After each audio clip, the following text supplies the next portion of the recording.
don't go into bed in the near future? No. You ever go into bed? No.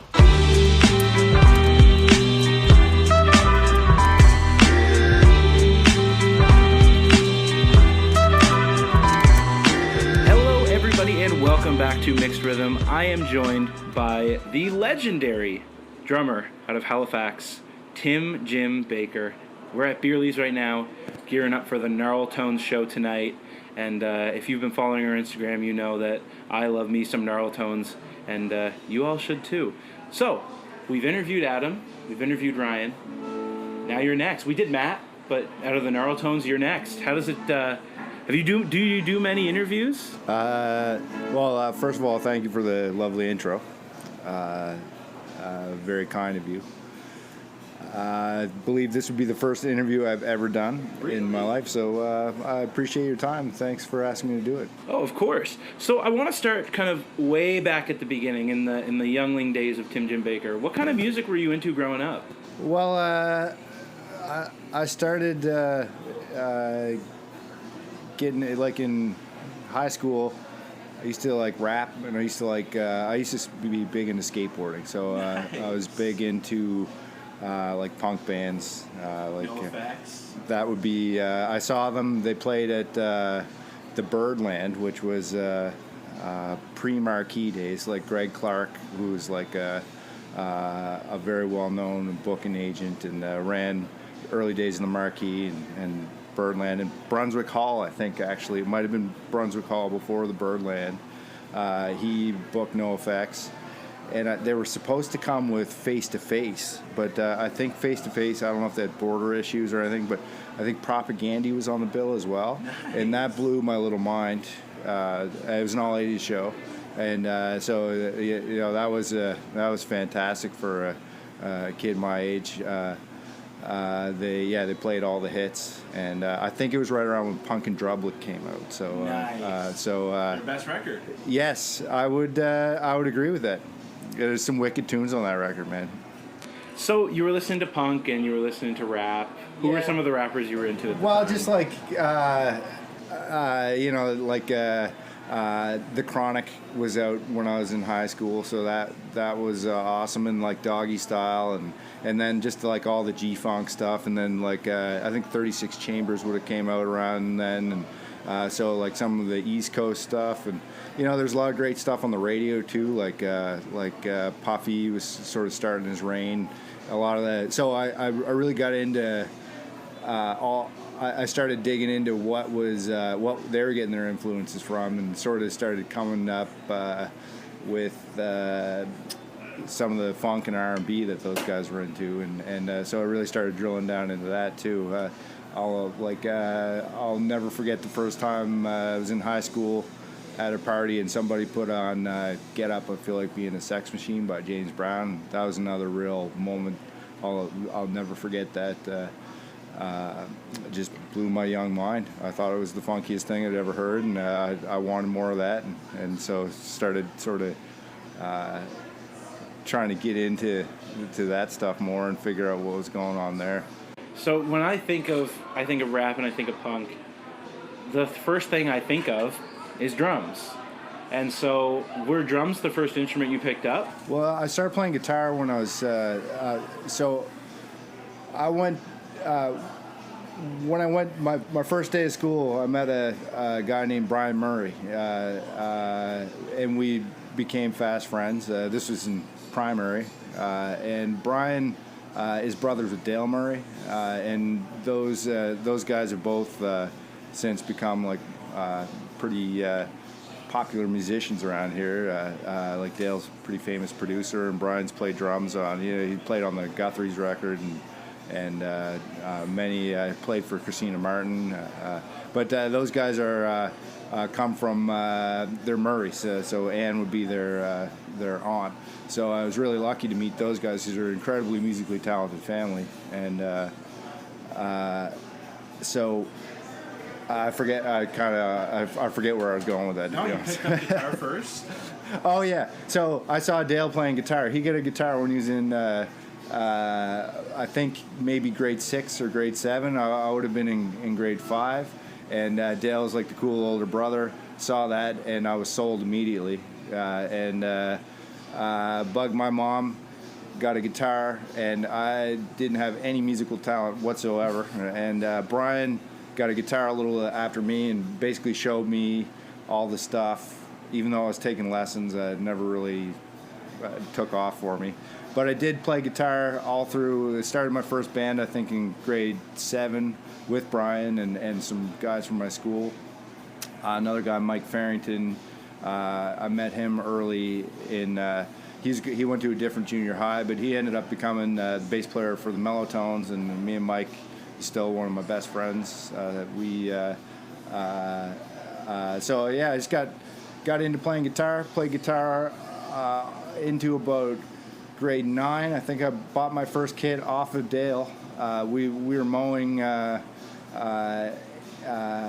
Murray's lawn at their cottage out in Pugwash, and I made $100 for like I was doing whippersnipping and mowing for her while I was down there for a few days, and I bought the old Pearl kit off Dale, and that was my first kit. Brought it home, pissed my parents off right away, and started beating on that, and then played drums really, really poorly through high school, and by the time I got to grade 12, I took percussion in school band, and my music teacher, Terry Hill, encouraged me to go to Dow Music and pursue it.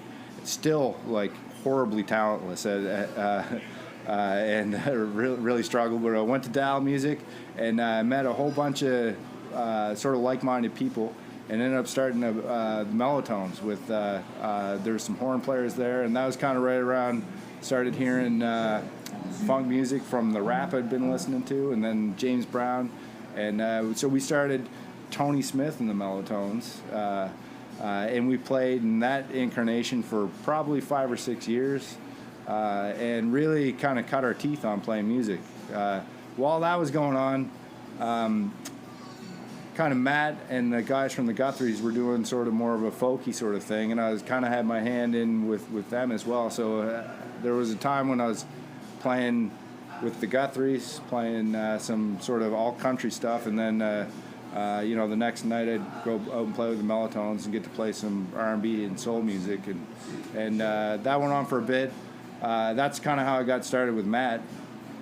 With the Guthries first, and we went on a tour across Canada, and I can't even remember what year it was, but we would both been 20 or 21, and we got a taste for the road, and Matt started sort of working more on his own stuff, and so basically he left the Guthries and started his own sort of thing, and that's kind of where he first put out his solo record. I think I played, I don't know, 3, 4, 5 tunes on that, and then we met Andy Patel, we met Jarrett Murphy, and basically formed El Torpedo, and started working on the tunes for the first El Torpedo record.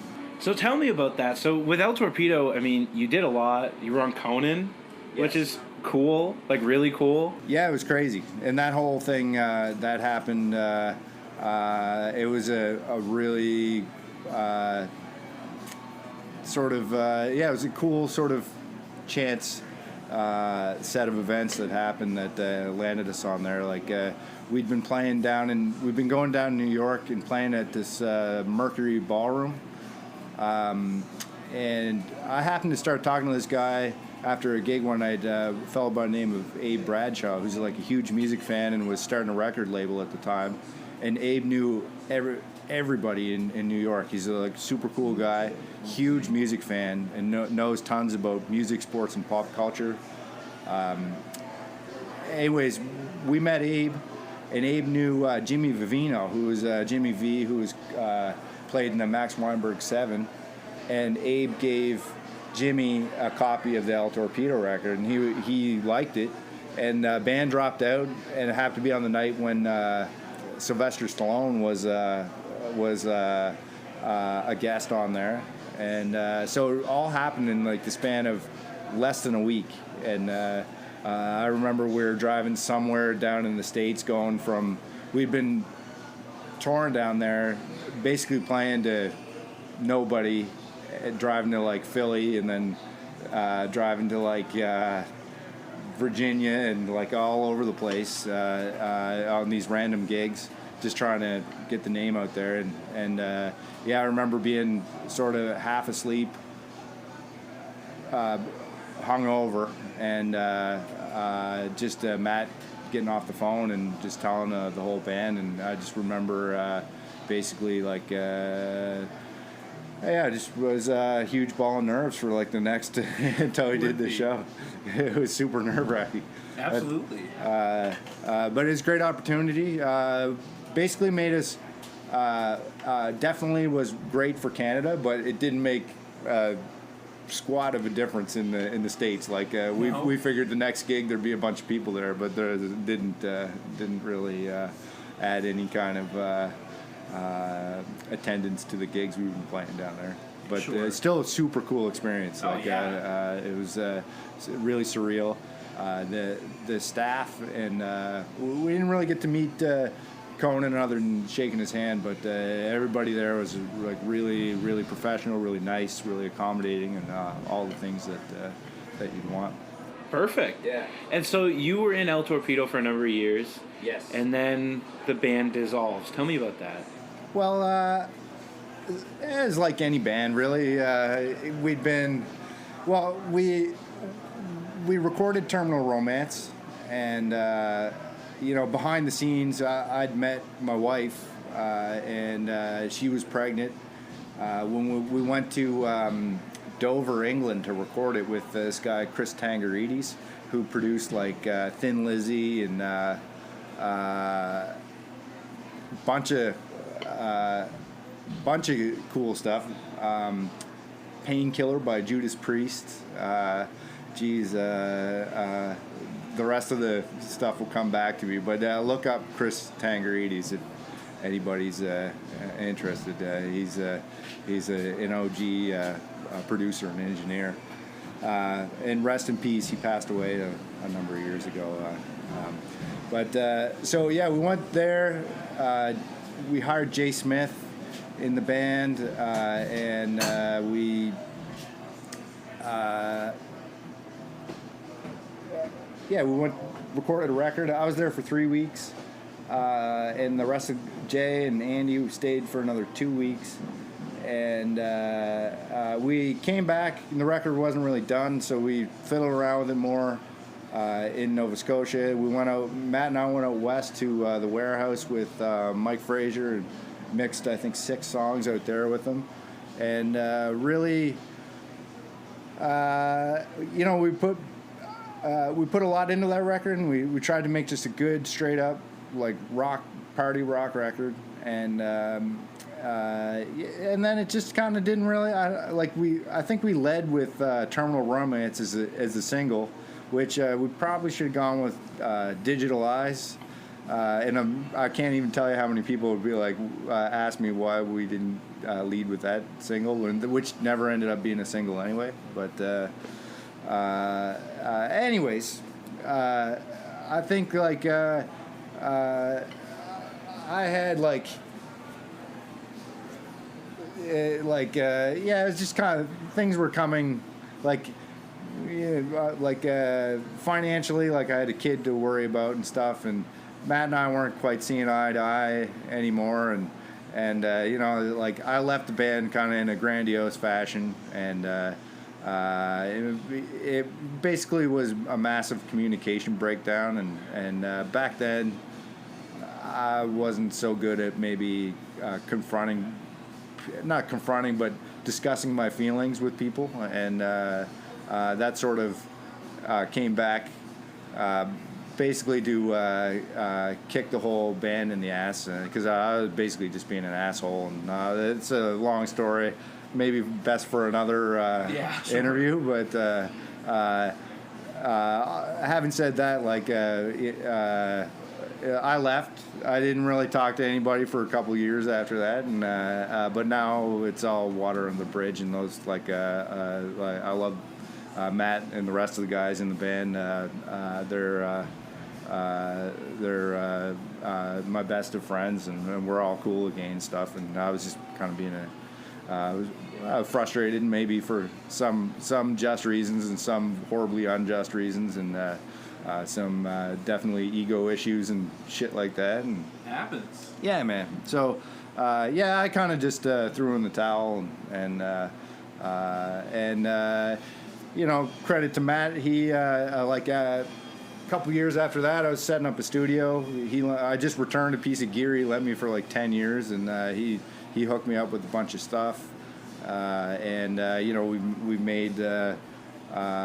made lots of music since, and so yeah, everything's all cool. You were on Dog City, right? I was on Dog City. Yeah. Which tracks were you on? I think Matt used some drum machine for maybe a couple tunes, but I think most of the tunes that have drums on them are yours truly playing on them, and it was great record Matt put out right in the middle of the pandemic. I know like Matt's a dog fan. I got two little mini wiener dogs that I love dearly, and those we only had Peggy, my older one at the time, but during COVID, that little creature was such a beacon of light and entertainment, and so I think that's Matt's sort of way of. That record is Matt's sort of way of just paying tribute to our four-legged friends. Absolutely. And I'll do a shameless plug. If you want to hear Matt talk more about Dog City, you can check out, it would be one of our earliest episodes on Spotify where we sit down with Matt and talk about that record. And now we've got another side from it, which is really cool. Hearing about that record from someone who was involved. That's a great, I was super proud of Matt because he obviously wrote and performed. The Surge played bass on it. I played some drums on it, but Matt did his thing. But also recorded and mixed everything and did a bang up job on it. Really, really excellent record there, and just a cool, quirky, kind of different side of him that was cool for him to do. You know what I mean? Yeah. And so since then, you've been working on several projects, The Modern Men, Wicked Deadlies. You've got the Mellotones, which brought us here tonight. But you've had a real kind of focus on recording and producing with the studio you mentioned. And so I want to ask about some of the projects you're working on now. Well, maybe 4 or 5 years ago, I made a real... After I left the band, I started working on the studio, and... my focus was kind of open an analog studio based around tape machines and sort of recording techniques from the 60s and 70s and 80s. So, but I was also I got 3 kids and a day job, and so I ended up basically. Staying up for 3 years for 20 hours a day, and it got pretty burned out from it, and I was also drinking a lot and just not really leading a balanced life. So really, I kind of put that on hold. So it's no longer really focused as a studio where one could say, look me up in the on the internet and call me and get me to record a record. Sure. It's more now just I've been working on for the last year or so a funk record. Don't worry about that. He's super loud. Don't even worry. Yeah, this is. We are in the basement of Beerley's. Yeah, and I will mention the Beerley staff has been so kind and gracious. The best. It is the best bar with the best staff in all of the land.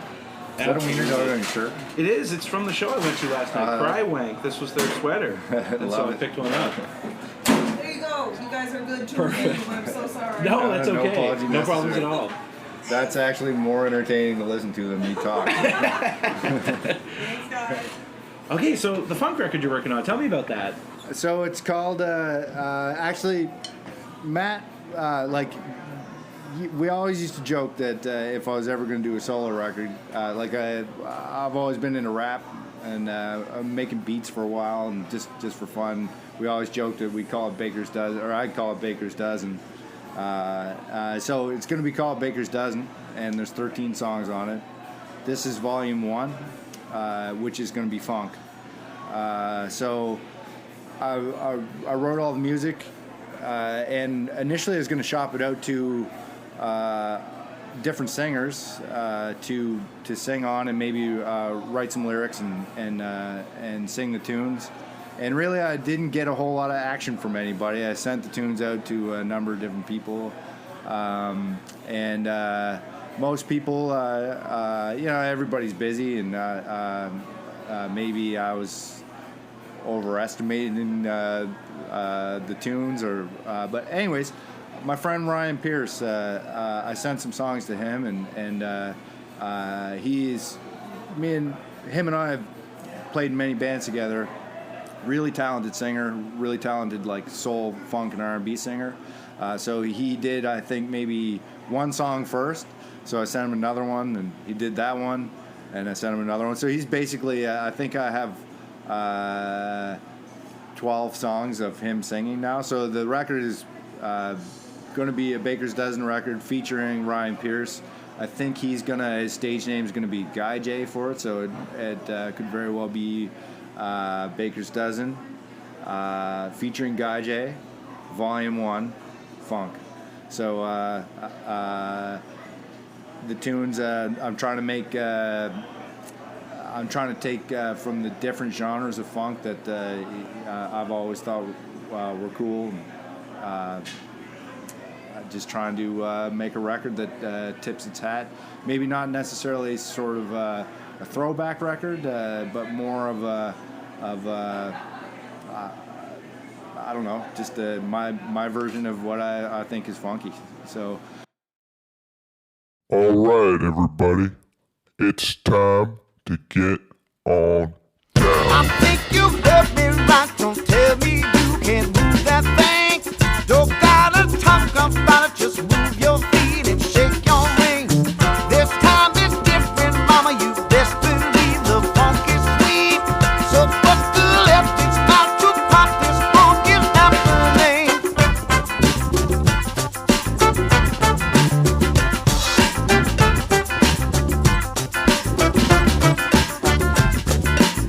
Let's talk about it. The people all want it. We're really gonna have a good time and get this party started right. We up the funk happening, baby. Yes, we did. And if you wanna have it on the daily, then dip your leg into this good gravy. So turn it up louder, turn it louder, turn it all the way up. The funk happening, baby. First gig, a shameless plug. We're playing. There's a CFL are coming to the town in the summer. So July 16th at Parade Square, Baker's Dozen debuts at 6:15 p.m. And it is over a Baker's Dozen now. So it's me and Ryan and a 13-piece band, and plus a couple backup dancers, so 6:15 p.m. and then 45-minute set then, and then 8:15 to 9 as well, another 45 there. So yeah, it's the two of us. I'm gonna play a little bit of drums, but and a little bit of percussion. Yeah, we got a full-on. Stanley's playing guitar. Leith is playing keys. Two other guitar players, horn section, bass. I got Roxy Mercier and Jesse Brown singing backups, and yeah, it's going to be a funky good time. Funkin' good, I might say. Yeah. So tunes are getting closer to being finished. Maybe I'm hoping to have everything done and dusted over the course of the summer. So I don't know. I don't know. I'm okay making records, but once that gets finished, I'm going to probably need some help with getting the thing packaged up and out there into the world.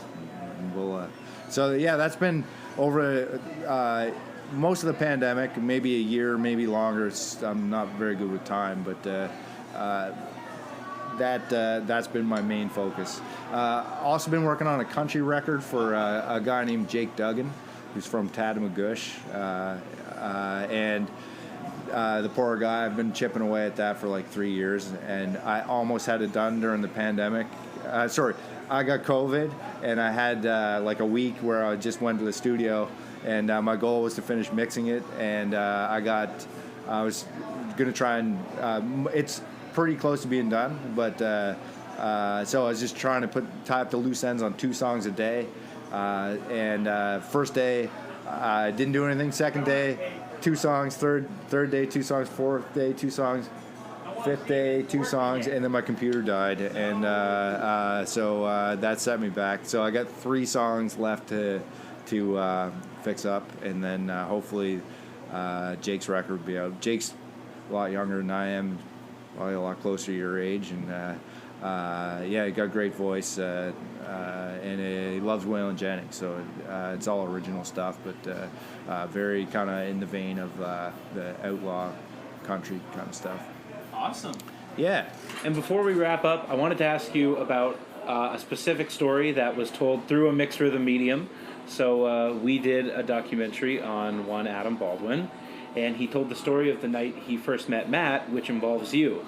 And his version of the story is he's walking downtown by an old nightclub where is now the Barrington.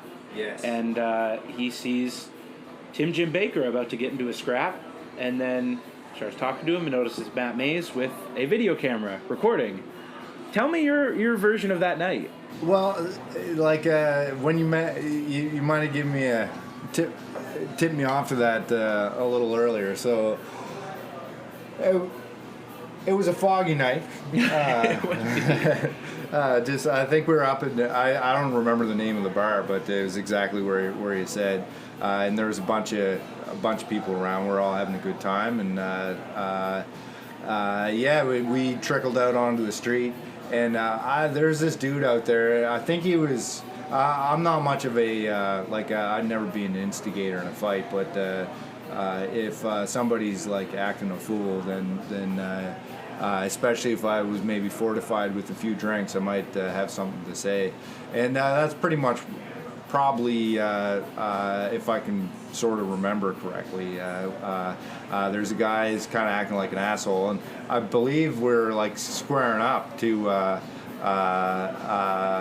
you know, to start scrapping, to duel, yeah. And so yeah, we're having some words, and Adam came, and I just heard like, that's Jim Baker, and it threw everybody for such a loop. Like it just sort of diffused the whole situation, and then he came up and he shook my hand, and then he was like introduced himself to Matt, and you know, he probably had a few drinks in him himself. So yeah, I think the guy just got confused and sort of skulked off after that, and probably lucky for me, but yeah.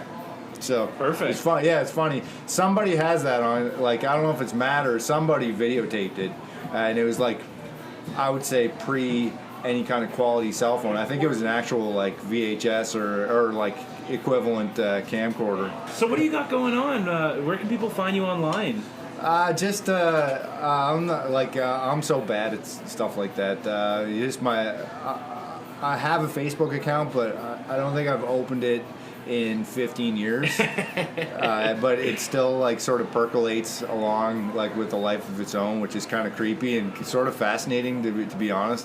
Really scared, like if I was to check the messages in there, I'd be like, Lord knows what kind of stuff is in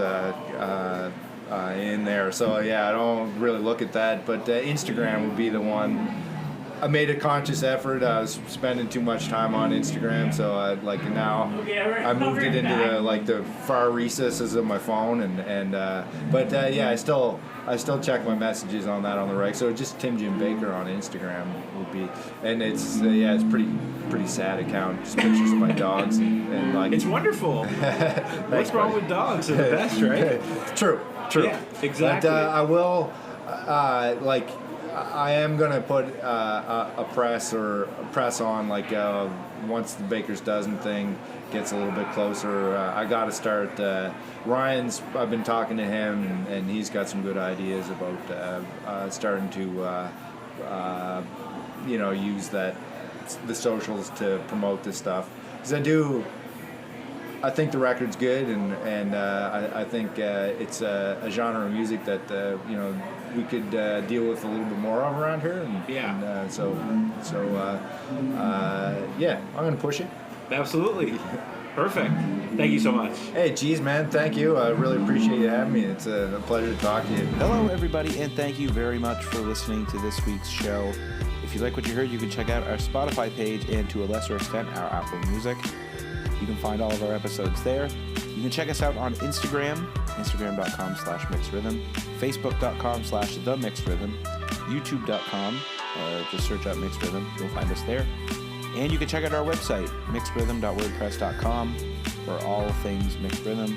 We do photos, videos, radio, artist interviews, music, anything you can think of, we try to have our hands in it.